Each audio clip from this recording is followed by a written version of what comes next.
Abençoados com todas as bênçãos. Voltando aqui agora na 12ª parte, dessa mensagem muito grande, muito importante. Corpos incorruptíveis, um privilégio dos salvos.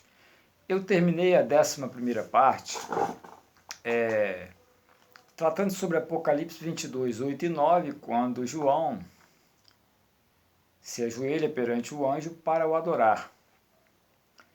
E aí você imagina João, que andou com Jesus de Nazaré, tá? João sabia, por exemplo, do mandamento só a teu Deus adorarás, e ele ajoelhou perante o anjo para adorar o anjo. E aí o que acontece? O anjo disse, não faça isso, eu sou teu conservo, adora a Deus. Então João não sabia do grande mistério que foi o anjo transformado em carne. João não sabia disso. Esse foi um dos problemas, dos contrastes que havia na vida de João. E vamos ver alguns contrastes da vida de João no Apocalipse capítulo 14, verso 11.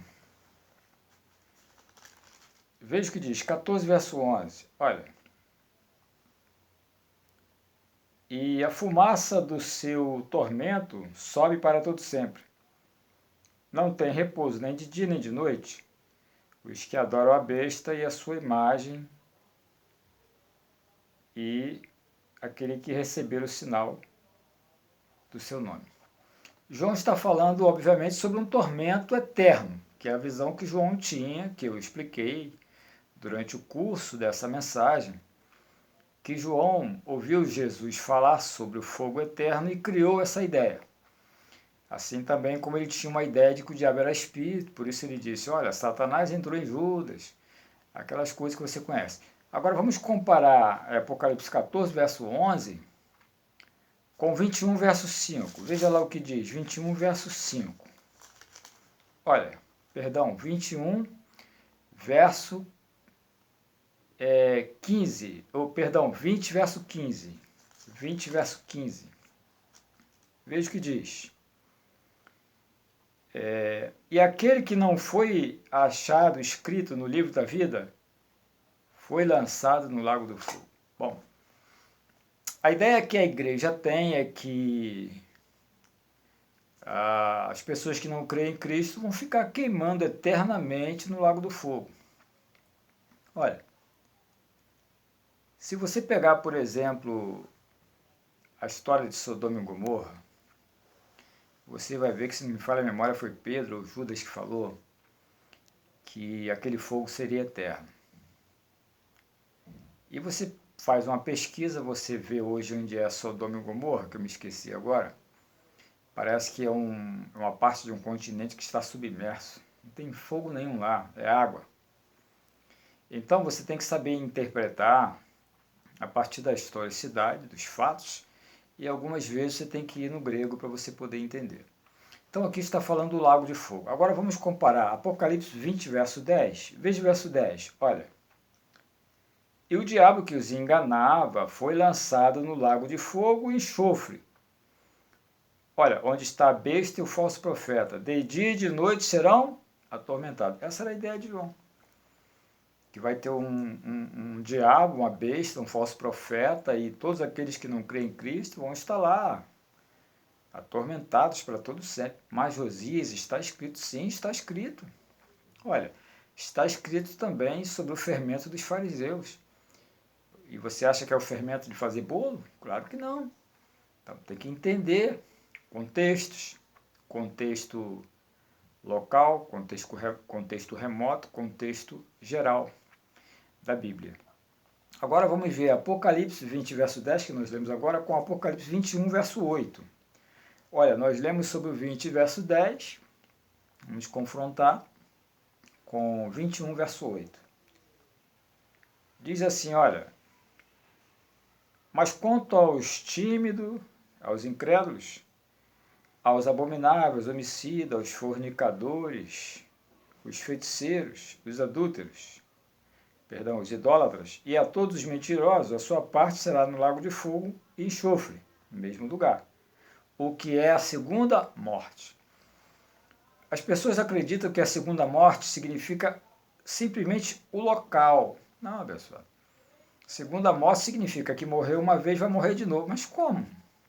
Ora, você que conhece graça, você que conhece apostolado, sabe que o corpo que te veste, o animalzinho que te veste, ele é morto, abençoado. O que Paulo diz? Se Cristo está em você, teu corpo está morto. Então, da cruz para cá, todo o corpo físico é morto. Nós habitamos um corpo morto, mas é vivificado porque foi comprado e habita o espírito. Será vivificado. Por enquanto é dominado. Mas o filho da carne, o que nasceu da carne, sim, o bode. O bode é morto, abençoado, porque ele não é espírito, ele é corpo. O que nasceu da carne é carne. Então ele já é morto. Quando ele bater no lago, a segunda morte, ele acaba. Ele acaba, abençoado. Então, quando João diz aqui no verso 10 do capítulo 20, o dragão engana a besta, o falso profeta, quem é o diabo que João viu no lago de fogo? Bater no lago de fogo, que ele acha que vai queimar para sempre. É o diabo gênero. É a continuação do corpo. Porque o corpo matriz, aquele que veio por duas manifestações, ser um filho do sêmen, acabou, abençoado. Cristo destruiu. Como eu falei anteriormente. E quem é a besta? É o iníquo. Aquele que Paulo falou que vem com toda a eficácia de Satanás. E quem é o falso profeta? Bom, o falso profeta é uma metáfora de um falso espírito de profecia, envolvendo todo o sistema religioso. E esse espírito de profecia falso começou aonde? Lá na Jerusalém terrena. Abra sua Bíblia no capítulo 23, verso 15 e 16 de Jeremias. Olha.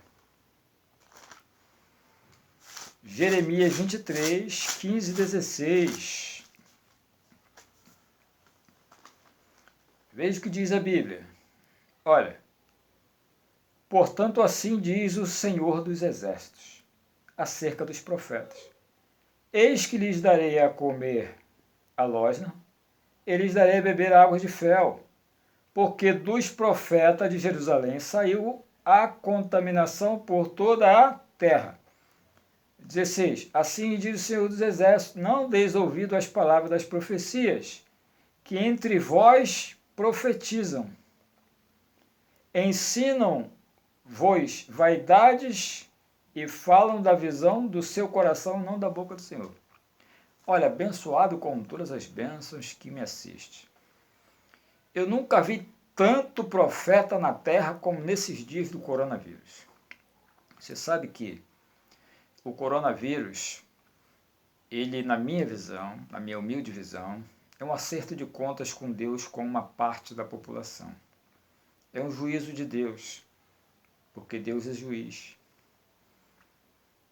Então, tem tanto profeta, e a maioria das profecias são de maldições. E olha, a palavra é espírito, a palavra anda, a palavra corre, como disse Paulo. Nenhum de nós sabemos quem vai passar por essa etapa ou quem vai ficar. Mas uma coisa é certa, nem a vida, abençoada, nem a morte, nem os anjos, nenhuma outra criatura poderá separar você que crê do amor de Deus que está em Cristo Jesus. Veja o verso 10, 23, verso 10. 23, verso 10, olha o que diz. Porque a terra está cheia de adúlteros. Tá ou não tá?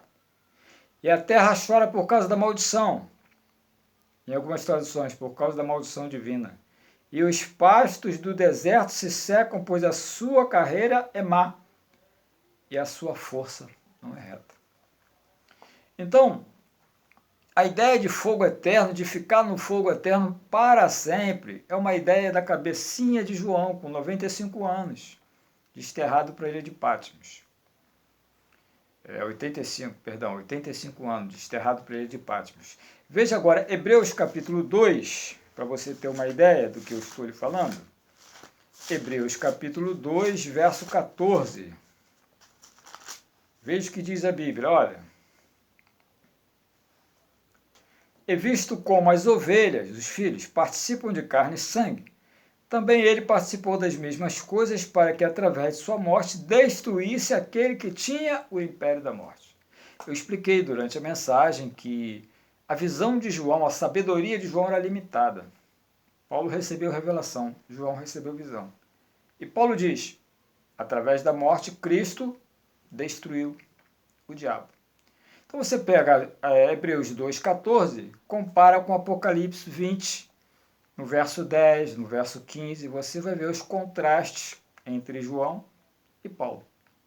Olha, agora eu quero voltar numa parte que eu comentei lá na parte 5 da mensagem, a respeito do rico, ordens que Paulo deu aos ricos, aquela parte que eu vou explicar sobre a vida eterna alcançada por obras, porque eu expliquei durante a mensagem, são 3 pilares: salvação por presente, salvação por graça e salvação por obra. Eu quero explicar de novo essa parte com bastante detalhe, que é para que você entenda a diferença entre a pessoa, a ovelha que nasceu rica e a ovelha que se tornou rica. Quando eu falo ovelha, eu falo de espírito, porque você sabe que quem nasce da carne é carne.